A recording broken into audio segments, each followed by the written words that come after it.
livro que nasceu best-seller. Eu estou no dia 8 de julho, são 11h30 da manhã. Você que nos assiste ao vivo em reprise, saiba que hoje vamos receber aqui Bernardo de Azevedo e Souza e Rafael Rio Chaia, Direito em Tempo de Inovação, um livro que conta com a participação de autores e autoras que têm grande representatividade no universo do direito digital. Eu já estou aqui com o Rafael Chaia, deixa eu convidar ele para esse nosso papo. Convidei e o Bernardo, mas logo ele chega. Vamos receber aqui o Rafael para que ele nos conte um pouco sobre essa obra. Enquanto isso, deixa eu marcar aqui para vocês na tela o cupom do Rafael, o cupom do Bernardo. Cadê minha cola? Rafael, bom dia! Bom dia, me ouve bem? Eu te ouço super bem, graças a Deus. E você me ouve bem também? Bem, graças a Deus, tudo tranquilo. Que coisa boa. Deixa eu só pegar aqui nas minhas anotações o seu cupom de desconto, tá aqui, Rafael Chaia 20, e aí já temos o convite do Bernardo. Bernardo já é velho de casa aqui, Rafael. Vamos lá. Tranquilo. Rafael, Bernardo, entra. Fala, Bernardo, bom dia! Olá, tudo bem? Bom dia. Eu tô bem, e você? Bernardo tá lá no frio do sul já, pelo visto. Estamos aqui, 9 graus aqui em Porto Alegre. Ah, que maravilha, hein? Coisa boa. Eu gosto de frio. Nossa. Ó, deixa eu fixar aqui o do Bernardo. E aí todos que se interessarem pela obra vão poder ir lá no site da Editora Foco e comprar o livro com 20% de desconto, seja usando o cupom do Bernardo, seja usando o cupom do Rafael. Sejam muito bem-vindos. Um livro que, como eu disse, nasceu best-seller. E eu queria entender como é que nasceu a ideia de vocês dois em coordenar essa obra, Direito em Tempos de Inovação, e depois a gente entra, propriamente dito, no tema da obra. Ah, bacana, legal. Primeiro, um prazer estar aqui com vocês, né? Sempre um prazer com a Editora Foco. O Rafael também, grande colega, grande parceiro. Eu e o Rafael já fizemos aí várias empreitadas em conjunto, tanto de artigos como também de obras, escrevemos obras em coautoria. Então é sempre um diálogo muito bacana aí com o Rafael, poder trazer mais um livro aí para o mercado jurídico.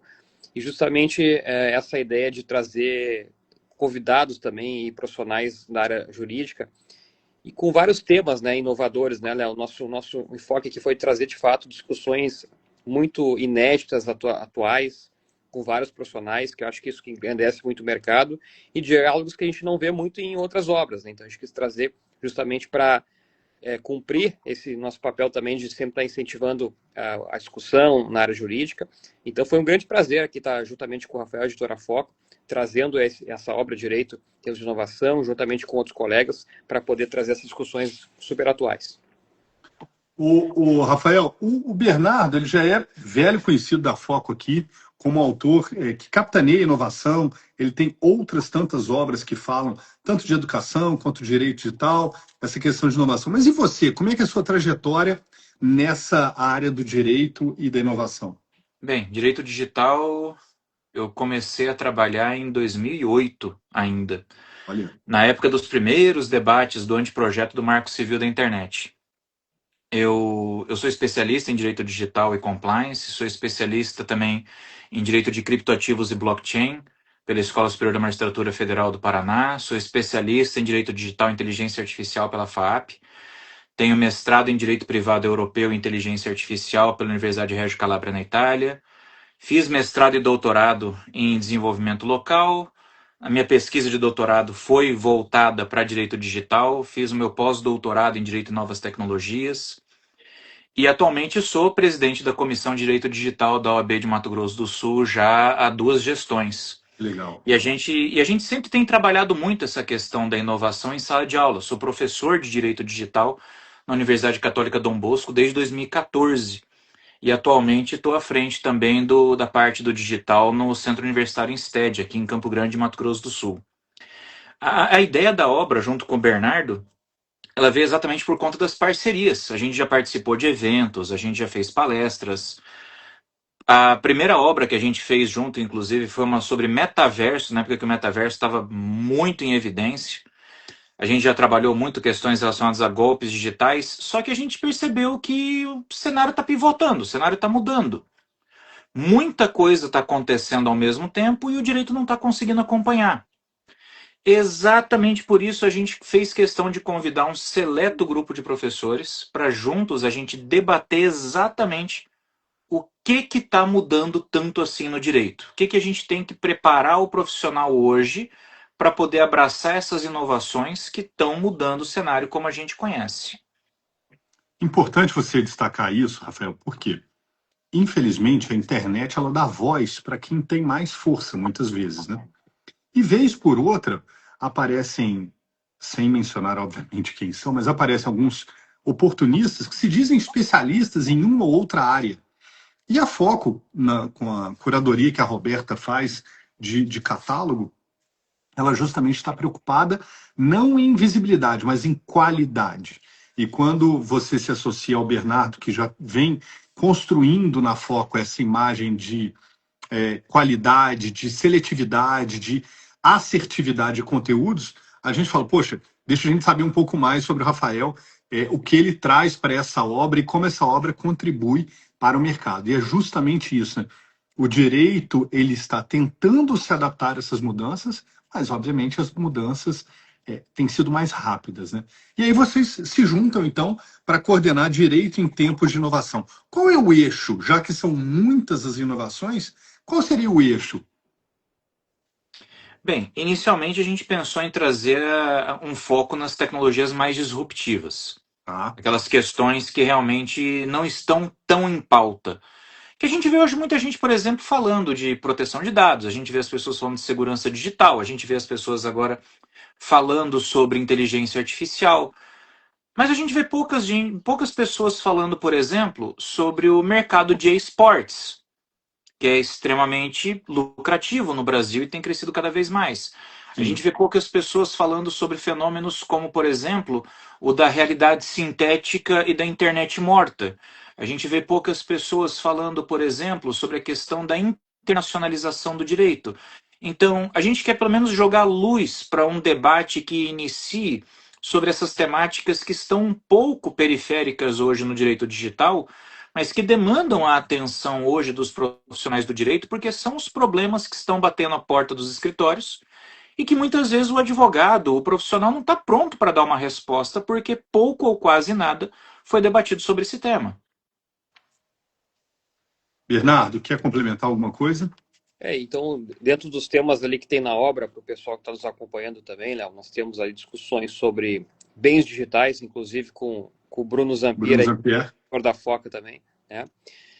Tokenização, nós temos discussões sobre wearables, né, o meio ambiente digital, nós temos discussões sobre o esportes, que o Rafael já mencionou, e também neurodireitos, né, um tema super atual que a gente convidou a professora Silvia Piva também para trazer essa discussão. Então, são discussões muito atuais, né? Inclusive, eu trago ali no livro a discussão sobre a animação computadorizada ou animação forense 3D, que é, inclusive, hoje uma tecnologia que está sendo aplicada hoje na esfera jurídica, inclusive no Tribunal do Júri, né? Então, a gente tem visto hoje advogados usando no Tribunal do Júri como forma de trazer uma ilustração do caso concreto que aconteceu para que os jurados memorizem, né, aquela informação. Acho que o pessoal que está nos acompanhando talvez recorde daquela animação forense no caso Nardoni, né, há alguns anos. Eu me lembro que ficou muito assim, enraizada, assim, as pessoas memorizaram muito porque foi muito chamativo, saindo Fantástico até aquela discussão. Então, veja, se a gente for ver essa animação hoje, né, Léo, ela está super datada, assim, o 3D, assim, muito realmente limitado, mas hoje a gente está chegando a uma qualidade absurda, né, de gráficos, iluminação. Então, essa discussão a gente também traz, porque tem sido utilizado também na esfera jurídica, sobretudo no Tribunal do Júri, a gente tem visto essas aplicações. Então, é uma obra que traz várias discussões, a gente sempre pensa também no aspecto prático, né, trazendo casos e cenários que podem impactar a prática jurídica como um todo. Então, foi um grande prazer a gente estar mais nessa parceria juntos aí, Léo, e fico feliz com a resposta aí do mercado, inclusive já tendo nascido best-seller, uma grande satisfação para nós também. Algumas reimpressões acontecendo. Olha só, dos temas que vocês trouxeram, 2 me chamaram a atenção. A gente vai fazer aquele sobrevoo sobre o sumário, onde vocês vão poder ali, obviamente, apontar questões importantes, mas uma delas, que vocês inclusive apontam, que é a crítica contundente à recente interpretação do artigo 19 do Marco Civil da Internet pelo STF. Vocês querem falar um pouquinho sobre isso? Porque isso joga luz sobre a temática, né? Eu diria que seria dos mais amplos dos temas. Esse é um tema que eu já debato há algum tempo, com relação à questão da responsabilidade. A gente tem que começar dizendo o seguinte: ninguém em sã consciência acredita que não deva haver responsabilidade sobre as coisas que são faladas na internet. Perfeito. Isso é um princípio socrático básico, não existe liberdade sem Sem responsabilidade. responsabilidade, concordo. Exatamente, a liberdade de expressão ela comporta a responsabilidade sobre aquilo que você falar. A questão que muitas vezes a gente critica e que a gente traz na análise desse artigo é com relação à medida como a responsabilidade foi desenhada por conta dos efeitos que ela pode impactar exatamente sobre a liberdade de expressão. E aí eu explico. A geração daquilo que a gente chama de um efeito amedrontador, ou um chilling effect.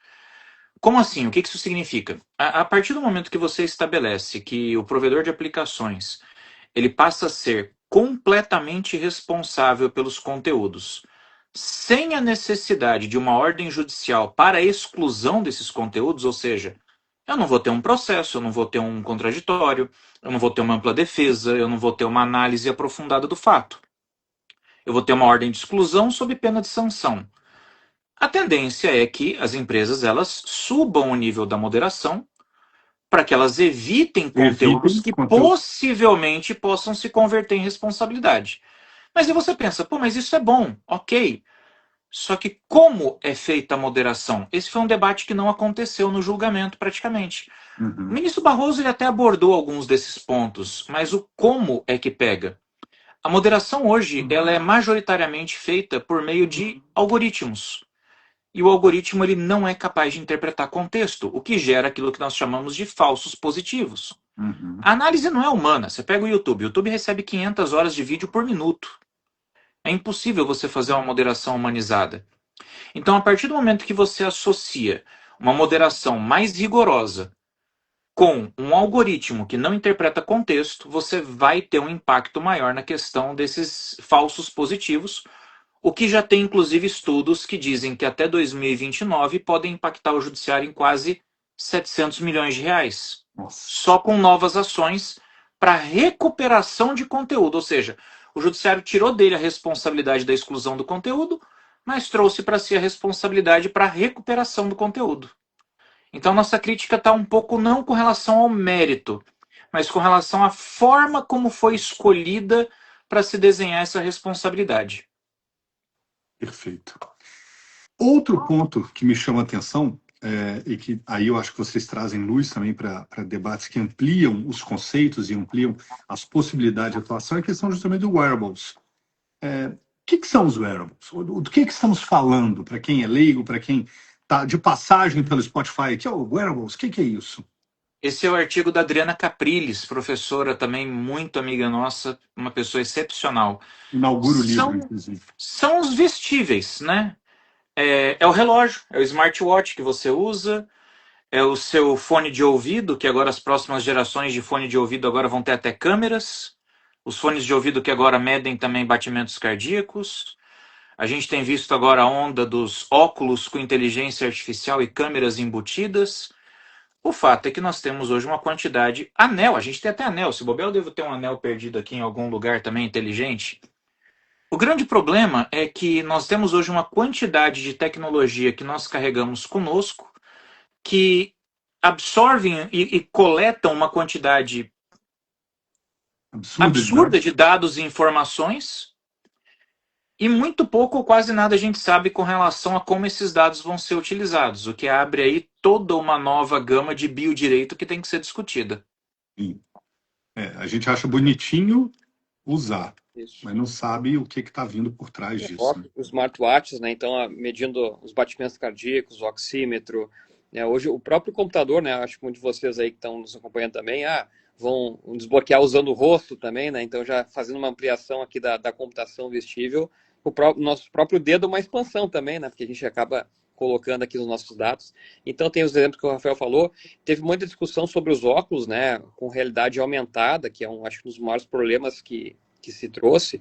Inclusive, até hoje, aquele projeto Google Glass, que foi muito inovador e disruptivo na época, não chegou a avançar por conta desses potenciais riscos, né?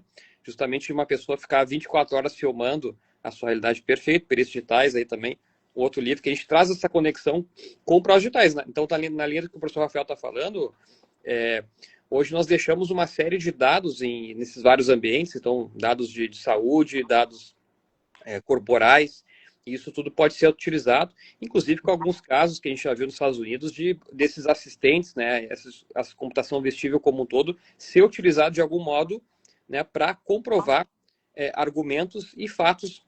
O próprio caso do Dr. Jairinho, você deve recordar, saiu uma matéria bem na época ali, que ele tinha andado, ele alegava uma versão, mas ele tinha andado 61 metros com base no aplicativo que ele estava utilizando. Então, essa computação vestível que pode ser tanto o próprio celular, assim por extensão, mas também esses dispositivos que nós acoplamos no nosso corpo, elas têm esse impacto também na produção de prova como um todo. Aqueles casos emblemáticos que a gente viu, né, de soldados americanos que foram fazer exercício com aquelas bandas inteligentes, né, aquelas pulseiras inteligentes, registraram o exercício no Strava e acabaram revelando pelo Strava a localização de bases americanas estratégicas em um período de guerra. Então, assim, são coisas que a gente tem que pensar na privacidade, a gente tem que pensar numa série nova de direitos e problemas que podem surgir em razão da tecnologia que a gente está vestindo no nosso dia a dia. Que loucura. Isso é louco. Isso é Black Mirror para mim. Bom, mas o sumário começa assim. A gente tem o prefácio do Renato, da Renata Opsi Blum. A gente tem a apresentação que vocês trazem que, de fato, lança luz sobre toda a temática. A gente tem o primeiro artigo, Wearables e Proteção de Dados. Segundo artigo, Meio Ambiente Digital e seus impactos na sociedade contemporânea. Me interrompam quando acharem oportuno. Terceiro, Publi, a responsabilidade civil dos influenciadores digitais. Adoro esse artigo. Esse daí é da professora Andréa Algé. Ela é especialista nessa área. Acho que não tem ninguém no Brasil que entenda hoje mais do que essa questão de responsabilidade de influenciadores do que ela. Magnífico. Ou seja, o livro tem, então, algo, além de tudo, muito relevante e atual. O Bernardo traz animação computadorizada, aplicação, benefícios e desafios na área jurídica. Já deu o exemplo aqui, maravilhoso. O Bruno traz os bens digitais e herança digital na reforma do Código Civil. A gente tem, então, outro artigo, que é a tokenização e a transição ecológica, curiosíssima a narrativa. A gente avança com o texto do Hélio, as competições eletrônicas, o esporte, como uma nova geração de direito esportivo, já muito difundida na Europa e nos Estados Unidos, Japão, inclusive. E a gente tem inteligência artificial, inovação no Brasil e no mundo, perspectivas de desenvolvimento e impactos, que é um artigo generalista, não diria generalista, mas que também abre o leque para as opções e oportunidades que o operador do direito tem. O Rafael traz a colisão entre liberdade de expressão e a desordem informacional, uma análise crítica da relativização do artigo 19 do Marco Civil da Internet, aqui muito já bem explorado. E a gente encerra o livro com Neurodireitos, a privacidade do pensamento em debate, que é justamente o que há hoje, o que eu percebo, né, que é o que há de mais vanguardista em termos de liberdade, né? As máquinas sugerindo, suplantando, interpretando o que a gente pensa, mais ou menos é isso. Então, nesse cenário, Léo, se o Wearables seria Black Mirror, esse é pós-Black Mirror, né? Pós-Black Mirror, exatamente. Está havendo uma discussão muito importante sobre esse tema e, claro, no momento atual, hoje nós temos grandes pesquisadores no Chile também que trabalham essa temática. Então tem o direito à privacidade mental, que é também explorado ali pela Silvia no artigo, né? Que é uma discussão que ainda, vamos pensar hoje, está num campo mais abstrato, mas nada impede que no futuro isso se concretize. É só pensarmos, por exemplo, agora no recente caso que teve agora do prompt injection, né, no judiciário. Era até então uma discussão restrita ao cenário acadêmico. Não se cogitava que isso pudesse chegar, então a gente viu exemplos agora em sequência, né? E uma curiosidade, viu, Bernardo? Eu acho que um dos casos que mais deu repercussão aí, quem acompanhou pessoalmente o caso desde o início agora até a obtenção do mandado de segurança fui eu. Olha só, legal. Eu estava envolvido em um desses casos aí para fazer o acompanhamento dos advogados, etc e tal, e tem se multiplicado. Toda semana agora está aparecendo novos casos como esse. Virou vala comum, né? Exatamente. O que nos levanta, inclusive, é a questão, viu? Há quanto tempo será que não está acontecendo? Porque descobriram agora. Não fazendo uma crítica, né? Mas a gente está precisando também da OAB se manifestar nesse sentido, né? Falta de ética, pelo amor de Deus. Prompt injection, por favor, o que é isso? Aonde chegamos, né? E eu trago esse exemplo do prompt injection porque, assim, até então era uma discussão muito acadêmica. Não se cogitava que pudesse surgir, né? Se falava num ambiente acadêmico. Da mesma forma se fala hoje no neurodireito de privacidade mental. Então, hoje está muito num campo, assim, da abstração, por assim dizer. Só que nada impede que agora, com o avanço da tecnologia, e isso já está acontecendo há bastante tempo, né? Tem um termo muito conhecido, né? O Brain Computer Interface, BCI, né? O termo que se utiliza é justamente essa tecnologia que pode se conectar, está sendo utilizada já para alguns casos médicos, né, envolvendo memória e também a própria questão ajudando os cegos a enxergar, então com implantes cerebrais, e da forma como está se encaminhando, talvez no futuro conectado com IA generativa. Até você deve recordar, tem um filme antigo que agora me fugiu o nome, mas que era um rapaz que ele coloca no cérebro dele um computador, ele vai naqueles programas de quiz, assim, não sei se vocês vão lembrar o nome do filme, mas ele acerta todas as respostas.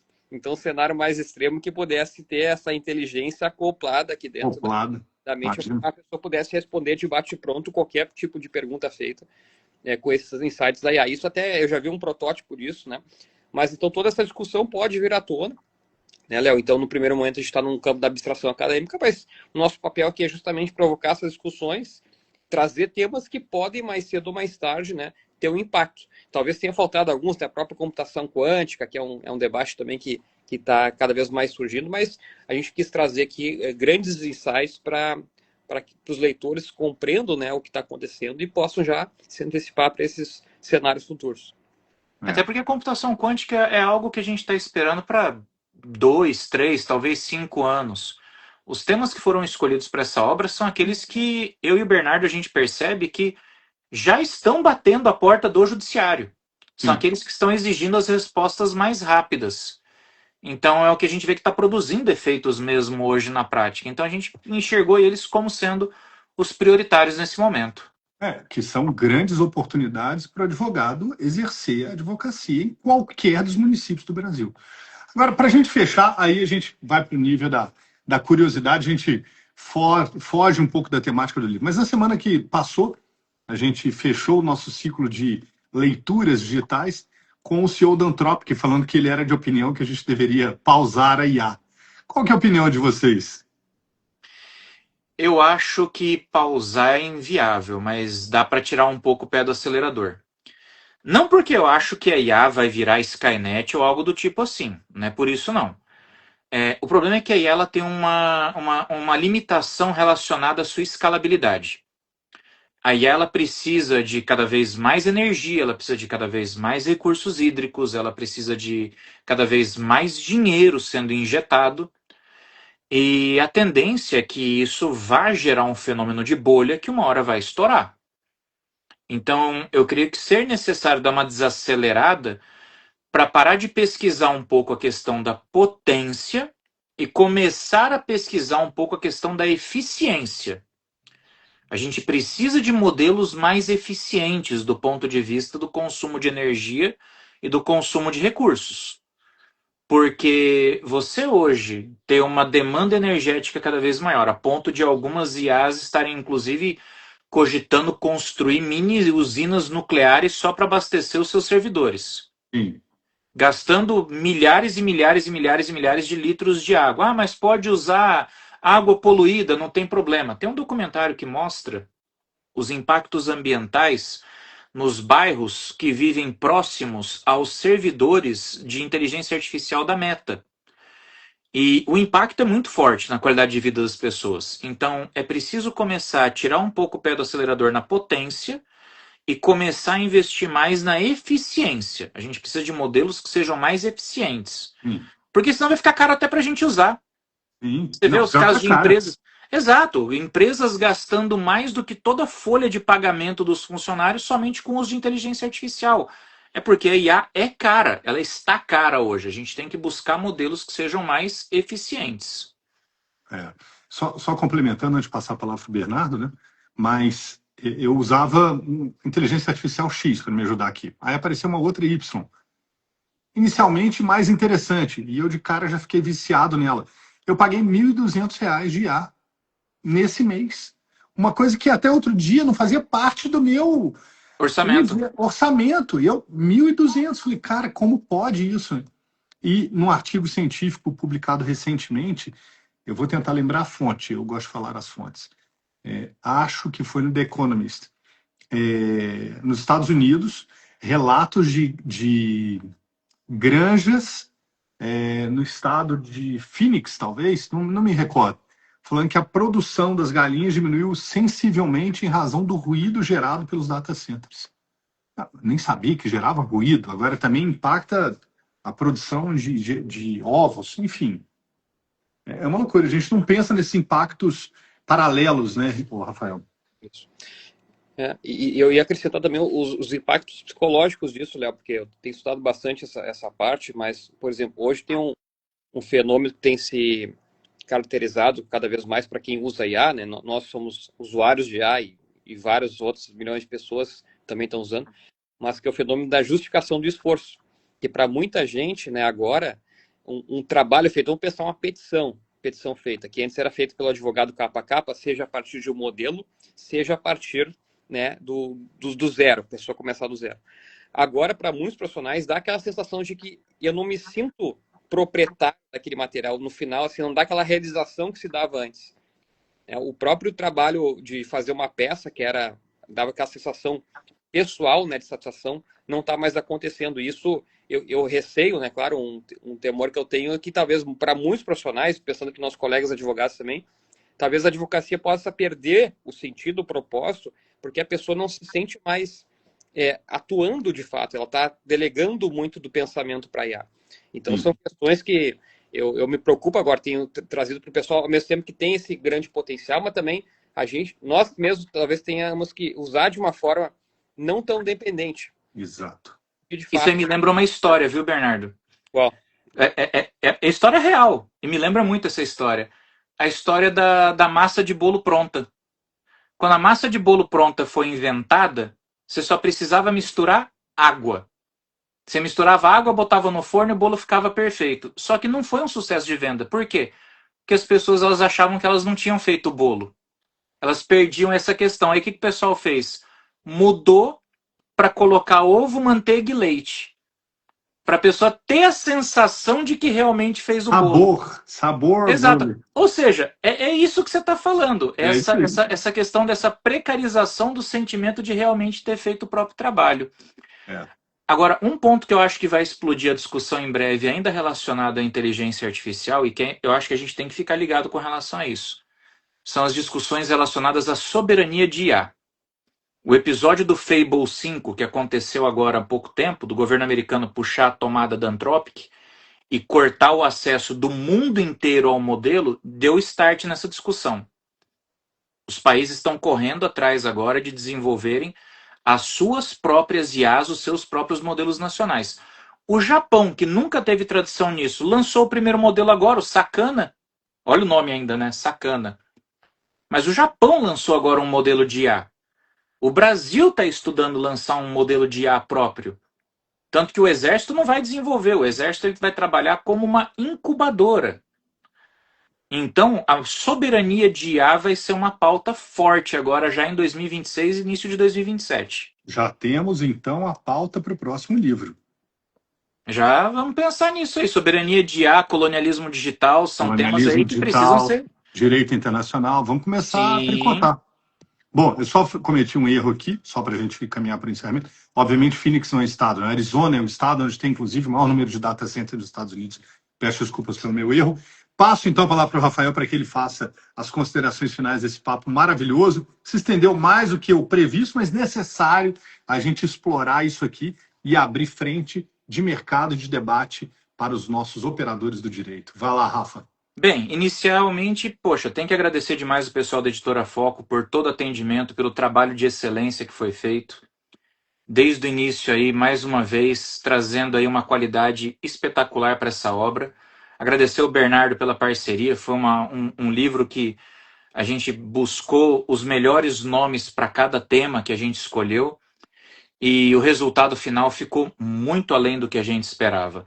Eu creio que essa é uma obra que, para quem quer começar a aprofundar mais o estudo no direito digital, Para quem já começou a estudar o básico do digital e agora quer conhecer um pouco mais das oportunidades futuras, eu acho que esse livro é o excelente ponto de partida, porque a gente está vendo a inovação acontecendo hoje. E esses são os problemas reais que estão batendo a porta dos advogados, que muitas vezes não estão prontos para dar as respostas. O que a gente quer com esse livro não é trazer a resposta pronta, mas as reflexões necessárias para que você consiga encontrar o caminho para construir a melhor resposta para cada uma dessas temáticas. Então a gente convida vocês a fazerem a leitura desse livro que está, olha, eu sou suspeito para falar, o Bernardo é suspeito, mas é um livro que está muito, muito bom. Vale a pena porque é uma linguagem didática, são temas extremamente disruptivos, com grandes oportunidades para quem quer entrar de cabeça no mercado do direito digital. Maravilha. Obrigado, Rafa. Lembrando que antes de comprar o livro, você pode baixar a degustação gratuita no site da Foco e não peça seu cartão de crédito, fica à vontade. É para que você, de fato, conheça o trabalho dos nossos autores e aí sim se interesse pela aquisição da obra. Bernardo, palavras de encerramento são suas. Eu queria agradecer aqui no espaço aqui da editora Foco. Já são 5 livros em parceria aí, né? Tomar aqui vários outros aí ao longo da nossa trajetória. Então é um livro que a gente teve toda a preocupação de trazer grandes profissionais, né, então de excelência, para engrandecer esse debate. Queria agradecer também ao Rafael pela parceria, mais uma obra, e deixar o convite para o pessoal conhecer, né, desde o modo degustação aí que já está disponível, né, até de fato comprar a obra aí e poder mergulhar aí nos insights que o livro traz. E se tudo é certo, e quem sabe uma nova edição aí com mais conteúdo, né, Léo? Sem dúvida nenhuma, estamos aguardando já por isso. Então fica aí o convite do Bernardo e do Rafael. E eu encerro por aqui agradecendo a escolha da editora. A gente sabe que são muitas no Brasil, mas se nós fomos escolhidos é porque, de algum modo, estamos tentando fazer algo diferente por vocês, que são as grandes vozes do direito. Muito obrigado aos coordenadores e aos autores aqui representados por vocês. E para quem nos acompanhou ao vivo em reprise, meu muito obrigado. Fiquem com Deus, com saúde e até o próximo encontro. Um grande abraço. Grande abraço. Falamos. Valeu, pessoal. Forte abraço a todos. Abraço. Valeu.